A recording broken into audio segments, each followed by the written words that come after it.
These running shoes are banned, not because they're dangerous, not because they're about to explode, but because they break the rules set by World Athletics. They have a double carbon plate, as you can see there, the two black carbon plates. It also has an illegal stack height. So World Athletics set the limitation at 40 millimeters, heel to toe drop, and these are at 50. I could tell when I was standing up on these that I felt like I was basically on pogo sticks. Also, first impressions are they're extremely heavy compared to other super shoes that I've tried. But of course, with the recent world record in the marathon getting smashed, with Sebastian Salway running under 2 hours, I wanted to figure out, do shoes really make a difference? In this video, I race a 5K to find out.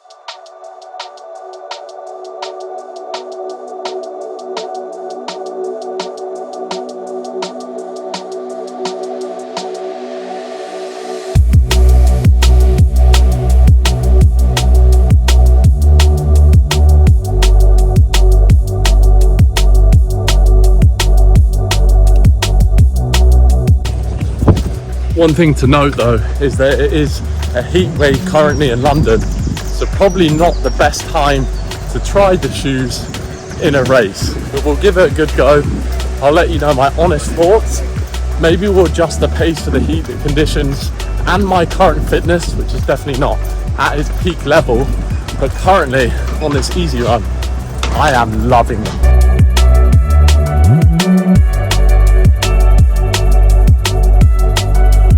Okay, just completed that run there. Ended up only being about 3 kilometers and I'm already sweating like this. The weather is no joke right now in the UK, hitting 30 degrees. I swear it's like 26, 27, it's about 7, 8 a.m, which is just ridiculous. The shoes, however, feel incredible. Towards the end of the run, I picked up the pace a little bit, and that's when they really kick in. What I noticed is you really have to apply the force to make sure that you actually use the double carbon plate. Obviously, they're not supposed to be used for an easy run. However, the foam is actually surprisingly soft as well. So it's not bad as an all-round training shoe too. If I was on holiday, I'd definitely take these away. Tonight, let's see in a 5K race how I fare during an all-out effort. I'm excited. As you really press and push the paces, that's when they really come to life. The shakeout is done. Catch you later on this evening, just before the race. You're in 4K right now. You go sub 17. I'm trying, yeah, but I don't think it. On YouTube, is it? Yeah, mate. We'll watch you get a PB. Now, let alone at the end. Watch you get a PB right now. That might be some doing. I'll be honest. The first thing you notice with these shoes is how ridiculous they feel. They're tall, incredibly bouncy, quite heavy, but basically like standing on mini trampoline. And when you start jogging, it doesn't feel subtle at all. Some shoes you can just tell instantly they're gonna be fast, and these were one of them. Today we are racing a 5K, and straight away we are starting hot. These shoes force you to run fast. There's no way my fitness will keep up with this. I'm gonna be honest, since the marathon, my mileage has been at an all-time low. I'm definitely not in personal best shape, but if I can run around 17 minutes, I'll be happy.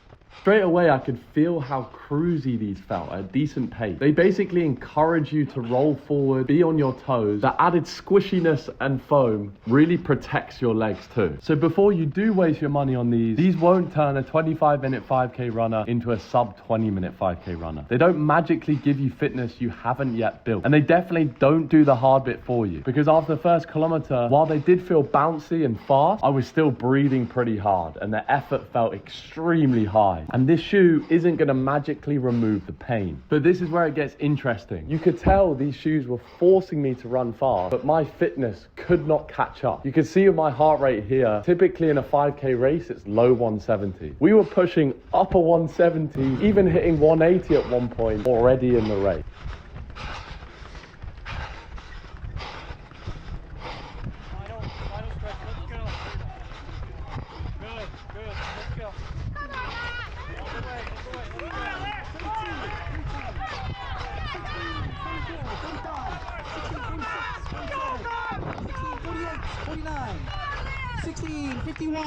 Twice, 52.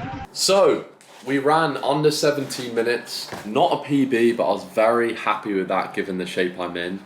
The final conclusions, do the Prime X Strung 2 count as cheating? Technically, yes, but does it help a runner like you and I run a lot faster? Not as much as you'd think. Technically, brands could keep adding 3, 4, 5 carbon plates, massive foams, huge stack heights, but ultimately the time comes down to your own fitness, your nutrition, your training structure. And I would more see it as a tool to get better at running rather than a quick hack to instantly make you run quicker. They of course will not replace your fitness. So final message is, do not waste your money if you think these would just instantly knock a minute off your time overnight, but rather if you're going to use it as a different training tool, I would highly recommend. You want different shoes for different purposes, and these definitely with that added foam protect your legs, which will then mean you can run more throughout the week and then hopefully progress faster as a result. For me, I think I can see using these as long run sessions where I need to hit marathon pace or faster. In a future video, I'll do a full training review and shoe rotation as I train for my next goal, which is to be confirmed yet. Hope you enjoyed the video. Click subscribe if you haven't already, and I'll see you in the next one.